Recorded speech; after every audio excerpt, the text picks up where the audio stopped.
নমস্কার বন্ধুরা, আশা কিচেন অফিসিয়ালে তোমাদের সবাইকে স্বাগত। আজকে আমি একটা রুই মাছের ঝোল করব, তো তোমাদের সঙ্গে রান্নাটা শেয়ার করব। তো চলো ভিডিওটা স্কিপ না করে প্রথম থেকে শেষ পর্যন্ত দেখতে থাকো। আর তোমরা যদি আমার চ্যানেলে নতুন হও তাই অবশ্যই সাবস্ক্রাইব করে দিয়ে পাশে থাকা নোটিফিকেশন বেলটি প্রেস করে দিও নতুন নতুন রান্না দেখার জন্য। তো চলো বেশি কথা না বলে রান্নার ভিডিওটা শুরু করি।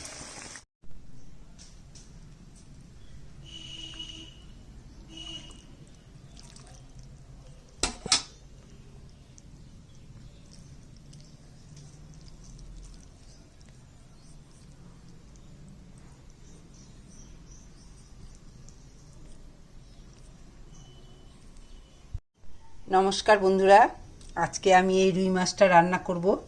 এখানে রুই মাছ আছে, আর আমার এই রুই মাছটা রান্না করতে কি কি মশলা লাগবে সেটা তোমাদেরকে একবার দেখিয়ে দিচ্ছি। এখানে জিরা, পোস্ত, হলুদের গুঁড়ো, শুকনো লঙ্কা ফোড়নের জন্য, কাঁচা লঙ্কা, নুন। তো প্রথমেই আমি জিরাটা আর পোস্তটা একটু ভেজে নিচ্ছি। জিরাটা দিয়ে দিলাম, জিরা ভাজাটা নামিয়ে নিলাম, তাড়াতাড়ি হয়ে যাচ্ছে কালো।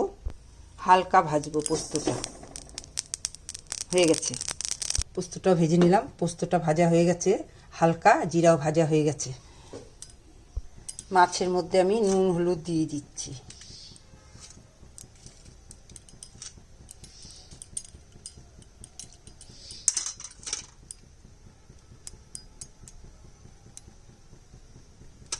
মাছটা আমি মেখে নিচ্ছি। কড়াইটা গরম হয়ে গেছে, সরষের তেলে রান্নাটা হবে। সরষের তেল দিয়ে দিলাম, তেলটা গরম হয়ে গেছে। গ্যাসটা এখন আমি একটু কমিয়ে দিব, আর সামান্য আমি নুন দিয়ে দিচ্ছি যাতে মাছটা গায়ে চিটে না আসে। এবার আমি একটা একটা করে মাছ দিয়ে দিচ্ছি।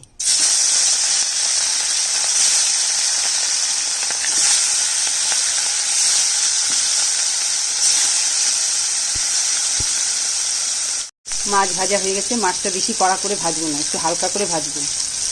মাছ ভাজার তেলের মধ্যে দিয়ে দিচ্ছি একটা শুকনো লঙ্কা, একটা তেজপাতা, আর দিয়ে দিচ্ছি একটু কালো জিরা। এখানে সামান্য জিরা বাটা, একটু আদা বাটা, আর দিয়ে দিচ্ছি হলুদ গুঁড়ো, আর দিয়ে দিচ্ছি জল, গুলে নিচ্ছি। এবার এই বাটাটা দিয়ে দিলাম। আমি মাছ ভাজার সময় বেশি করে তেল দিয়েছি, এই জন্য আর তেলটা দিচ্ছি না। আর এখানে আমি কাঁচা লঙ্কা কেটে সব বিচিগুলো ছাড়িয়ে নিচ্ছি এইভাবে জলে ধুয়ে। এবার এই কাঁচা লঙ্কাটা দিয়ে দিই, যেহেতু আমি কোনো লঙ্কা বাটা দেবো না তাই শুধু এই কাঁচা লঙ্কা বাটাটা দিয়ে দিচ্ছি, কাঁটাটা দিয়ে দিচ্ছি। সব বিচিগুলো ফেলে দিলাম। এখানে পোস্ত আর জিরা ভাজাটা বেটে নিচ্ছি। একটু মশলা বেশি দিয়ে নিই, জল দিয়ে দিচ্ছি। ভাজা হয়ে গেছে, হলুদ আর সামান্য জিরা আর আদা ছিল, জল দিয়ে দিয়েছি। আর একটু জল দিলাম, পাতলা ঝোল হবে। এখানে জিরার পোস্তটা বেটে নিচ্ছি। ঝোলটা ফুটে গেছে, মাছটা দিয়ে দিচ্ছি। ঝোলের কালারটা খুব সুন্দর হয়েছে। এবার দিয়ে দিচ্ছি নুন।